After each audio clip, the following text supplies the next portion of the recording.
how far behind public administration is in Brazil. You cannot possibly understand the development and economic growth of Brazil other than through Chinese investments there and the selling resources. It's certainly not an indigenously developed effort there. The Brazilian industries are doing very well, but they do that in spite of the government, not because of it. Like so. That's one. You also see some other interesting striking differences. Like in East Asia, it's often a policy that civil servants must pursue continuing professional education. That's not the case in the U.S. at all. I think another thing you can find here is that these levels are very, very modest. Disagree or strongly agree. For example here, individual performance appraisal holds people accountable for their performance. Well, look at these levels. 35%, 33%, 50%, in Malaysia pretty high. In Chile and Brazil, it's 13%. But if you look at here in East Asia, or America, this is very low. There's a lot of room for improvement there. Or being able to, for example, quickly hire candidates. In East Asia, only 25% of people say, yes, we can do that. Or here, this is nice. My department upholds merit principles in hiring. 21%, 28% in the U.S. Now, you might expect that in East Asia it would be higher, but it's not.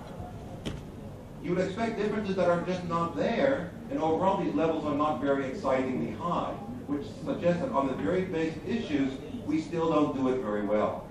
That's interesting, but not necessarily any worse than the U.S. or other places that I do take your examples from. Don't think that the Americans do anything very much better than you do. They don't. The data show this. They may be good practices, but it's universally not done very well. Here are some other kinds of things. These are positive things of organizational behavior. These are negative things, if you will. Our department encourages open and constructive dialogue.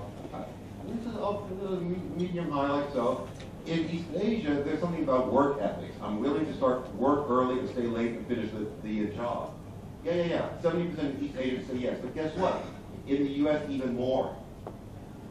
Things that you think about work ethic and these cultural differences, especially between East Asia and the West, they often don't pan out. I'll get ahead of myself and say this. A lot of things that we think are true about East Asia are also true in the U.S. Work ethic is not a uniquely East Asian phenomenon. If you read Max Weber and Protestantism, it's there too. And the data will support that. What's also interesting in the sense of values, in East Asia, about 40% agree that people are guided by a sense of right or wrong. In the U.S., it's even more. So again, that may fly in the face of some cultural stereotypes that you have.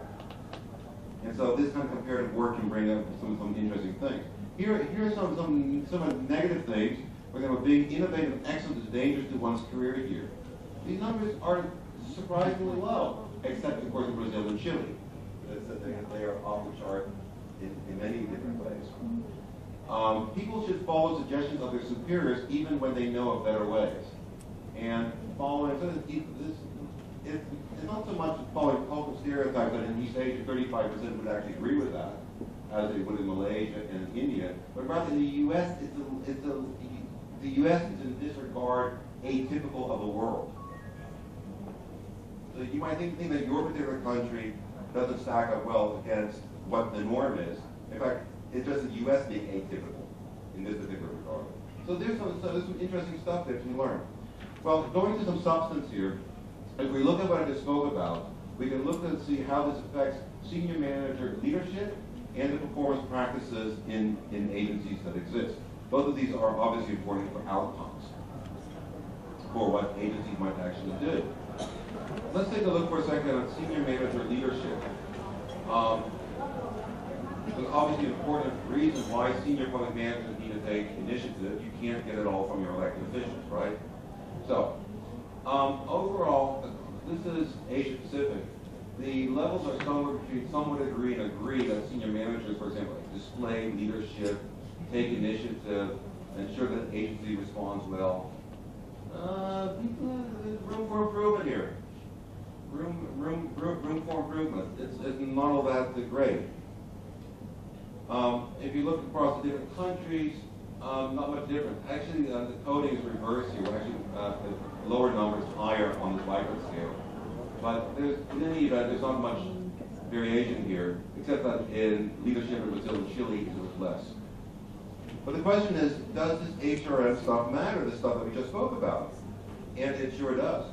Here you see some examples how that might vary. For example, staff are able to hire well-qualified candidates, and people agree with that, and they also agree that senior managers have or undertake more leadership, much more so than when they only somewhat agree with that or even disagree with that. The idea of good results will get you promoted here, which uses appraisal.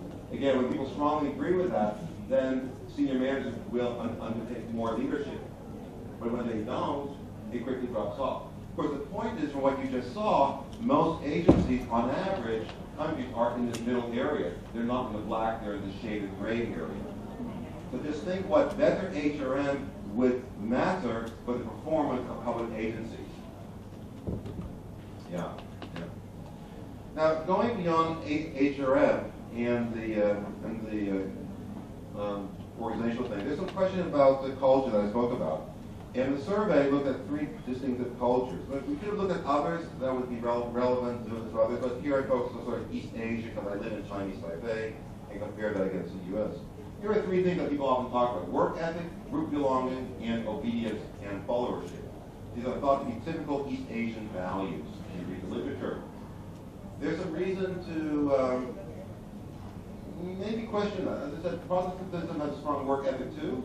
In East Asia, you'll find a lot of group work, but not necessarily teamwork. Getting people to cooperate together in offices in East Asia is not always so easy. I know that's a stereotype, but you might find more teamwork in a more individualistic society like the U.S. than necessarily in a group-based arena. And finally, what the East Asians call obedience, in the U.S. we call it followership, and this is known there too. For the sake of time, I'm not going to go over what is the definition of culture. You can read this. The Clockwork definition from 1952 is a classic one, and then more modern people like Kate Hofstede or Schein play off on certain parts of that. It goes back to that. Let me just say about culture in general, that certainly not all aspects of societal culture are relevant to performance, nor is culture necessarily positive to performance. You could well argue that a lot of work that we do as managers is exactly to deal with societal culture, get them transformed so that people will be more productive in a work-based setting. So, in this particular thing, we have 2 dependent variables. I can go through this, sort of mirrors the senior manager leadership thing. But here are the results on differences in culture. And you see these numbers are not very different on measures of work ethic compared to these 4 different regions here. And followership too, not very different. Not very different at all. A little bit more followership in East Asia. Again, it's really that the U.S. is sort of atypical in that dimension. But the differences are not all that stark. We are more similar in the areas that you expect differences. We are more similar than what you would ever imagine. Where we are different are areas that we are often not aware of. And I think that's interesting results. By the way, we are very certain about the validity of these results that I'm presenting here. That's why I excluded those that we have some doubts upon. They're excluded from this. Group belonging, also a lot of similarities there. Don't think that in Asian culture people have stronger group belonging than they do elsewhere. You don't. You really don't. Again, we find very, very interesting patterns here. When you have a sense of group belonging, yes, performance will be more, but most is about over here. Followership in the U.S., when you have low followership, performance is very high, but immediately when you have a little bit of followership, people not taking initiative, it immediately drops off. Here there is some difference in the East Asia. So yes, is there an impact of culture? Absolutely. Absolutely. And there's some reason to be concerned about that. But sometimes people have wanted to know, is there an impact of culture on performance? And the answer is, oh yes, absolutely. It's just that we're not that different with regard to our cultures than what you might think. For the academics here are some regression models that look at outcomes, and it shows that both the cultures are statistically significant, as well as some of these HRM practices are also very significant impacts on outcomes. Again, for HRM, the issue is getting the basics right. We don't do very well just getting the basics right. And Professor Nakamura this morning spoke about the 5 R's in human resource management, and that's what's showing up here. We don't do that very well still.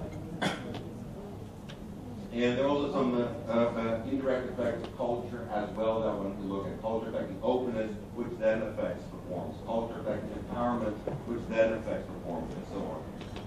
So that is my presentation. And so in summary, we find that when we look across all these different countries, countries adopt somewhat similar HR practices. There is globalization that equalize, like so. But we don't do it very well in most places. There may be more good examples within countries than when you look on average across countries. Yeah. And so the same can be said with regard to cultural orientations. And again, we find very clear evidence that both human resource management and culture affects the performance outcome in central government agencies across the countries that we spoke about, and the outcomes are particularly poor in South America. Thank you very much.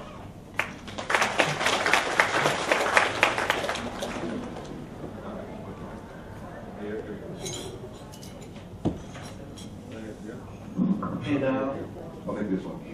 Question session. First question.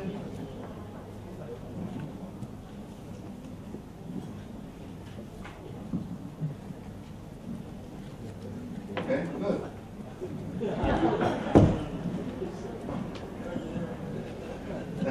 In your sample collection, Yeah. in the case of the U.S., Yeah.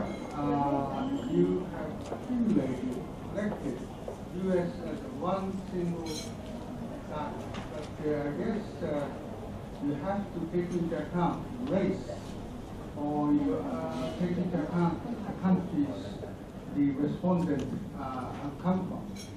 That's my question.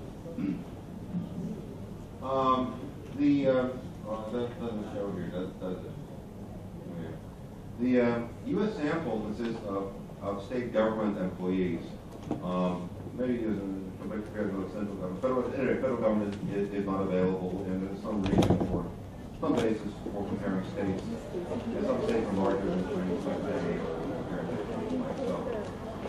it is what it is. I mean, even if race explains some of the differences, which I doubt it does, that still doesn't do away with the fact that this is how that population does. So I think what you're going to is race and explanation. We decided in Taipei to exclude race, except in Malaysia where that is required. And the reason is we thought that survey respondents might have issues in responding. We might run into some review board approval issues if we included race on the survey. Yeah, so there were some decisions, but again, no one had ever done this before, this kind of work. So when you do this the first time, you've got to be very conservative in what you do. You have to minimize the risk of failure everywhere.